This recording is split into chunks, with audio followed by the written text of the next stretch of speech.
మన దేశంలో rules law and ఆర్డర్లు అందరికీ సమానమే అని అంటారు కదా, కరెక్టే. కాకపోతే అవి పైసలు పతారా పవర్ ఉన్నోళ్లకు జరంత ఎక్కువ సమానం, అవి లేనోళ్లకు తక్కువ సమానంగా పనిచేస్తుంటాయి. అందరికి పెట్టే రూల్స్ ఒక్కటే, కాకపోతే అవి కామన్ పబ్లిక్ మీద ఒక తీర్లా విఐపీల ఇంకో తీర్లా అమలు అవుతుంటాయి. మీకు ఇంకా మంచిగా అర్థం కావాలంటే ఈ వార్త పురాగా చూసిరా పోర్రి. యూపీ రాష్ట్రం హమీర్పూర్ కాడున్న ఈ బ్రిడ్జి మీద జీవిడిచిన తల్లి శవాన్ని స్ట్రెచర్ మీద పెట్టి మోసుకపోతుండు చూడు ఒక కొడుకు. యమునా నది మీదున్న ఈ బ్రిడ్జి మీదకెళ్ళి ఓ కిలోమీటర్ దూరం గిట్లనే మోసుకపోయారు. మరి గిట్ల ఎందుకు పట్టుకపోతున్నారు? ఓ కారో వ్యానో అంబులెన్సో మాట్లాడుకుంటే ఓవు కదా అని అంటారా? మాట్లాడిరు, కానీ ఈ బ్రిడ్జి మీదకెళ్ళి ఓవద్దని చెప్పి బ్రిడ్జి మొదట్లోనే ఆపేసిరట. ఎందుకంటే యమునా నది మీద కట్టిన ఈ బ్రిడ్జికి రిపేర్లు అవి జరుగుతున్నాయి, మెయింటెనెన్స్ అవుతుందని చెప్పి వాహనాల రాకపోకడలో బంద్ పెట్టిరట కొన్ని వద్దుల పాటు. అందుకే ఎవరన్నా అటు దిక్కు పోయేటోళ్ళు ఉంటే గిట్లకెళ్ళి నడుచుకుంటూ పోయి మళ్ళీ అటుకెళ్ళి పోయి ఇంకో బండి మాట్లాడుకొని పోవాలన్నట్టు. అయితే ఇదే బ్రిడ్జి కాడ వీళ్ళు పోయిన జర్రసేపటికే జరిగిన ఇంకో సీన్ కూడా చూడాలి.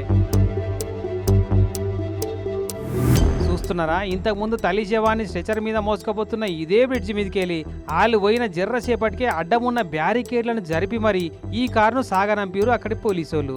మరి మెయింటెనెన్స్ ఉన్న బ్రిడ్జి మీదంగా ఈ కారును ఎట్లా పోనిచ్చిరు అని అంటే ఇది మామూలు కారు కాదు. మరి అక్కడి ఎమ్మెల్యే మనోజ్ ప్రజాపతి అనేటైన గారి కారు అన్నట్టు. మరి ఎమ్మెల్యే గారి కారు అయితే ఏమన్నా బరువు తక్కువ ఉండి అల్కగా ఉంటుందా, లేకుంటే మామూలు పబ్లిక్ కార్లు బండ్లు అయితే బరువు ఎక్కువ అవుతాయా అని మీరంతా ఏదో తెలియనట్టు అమాయకంగా అనుకునేరు. మళ్ళా మరి ఎక్కడన్నా ఎమ్మెల్యేలు వీఐపీల కార్లకు రూల్స్ వర్తిస్తాయా? మెయింటెనెన్స్ అని చెప్తే ఆగిపోతాయా? మామూలు జనాలంటే కాలి నడకలు నడుచుకుంటూ పోతారు, కానీ ఎమ్మెల్యేలు వీఐపీలు వివిఐపీలు కాళ్ళు కింద పెట్టి కిలోమీటర్ దూరం నడిస్తే ఇంకేమైనా ఉంటుందా? అందుకే వాళ్ళని ఇట్లా సాగనంపుతున్నారు అన్నట్టు. ఏదో వీఐపీలు అంటే భరిస్తుంది ఆ బ్రిడ్జి, కానీ అందరిని ఇట్లా పంపిస్తే బ్రిడ్జికి అపాయం రాదా అని నవ్వుకుంటా కారెడ్డాలు ఆడుతున్నారట. యమునా బ్రిడ్జి కాడ నడుస్తున్న ఇసుంటి దారుణాలు చూస్తున్న హమీర్పూర్ జనాలంతా గట్లుంటాయి మరి రూల్స్ మన తాన. మరి అదేంది సారు, మందికి ఆదర్శంగా ఉండవలసిన మీరెట్లా కార్ల పోయిర్రు అని ఎమ్మెల్యే సార్ని అడిగితే ఏమంటాడు? ఇంటున్నారుళ్ళు సార్ మబ్బుల 6 గొట్టంగా ఇంకా జర్రైతే బ్రిడ్జి బ్యారికేడ్లు బంద్ చేస్తాననగా చేరుకున్నట్ట ఆడికి. అది కూడా వాళ్ళ తమ్మునికి బాగా లేకుండా పోయిండట. సరే తీ అని చెప్పి పంపిరట. కానీ ఆ శవాన్ని మోసుకుపోతున్నలేమో పగటికి 2 గొట్టంగా పోతున్నారట.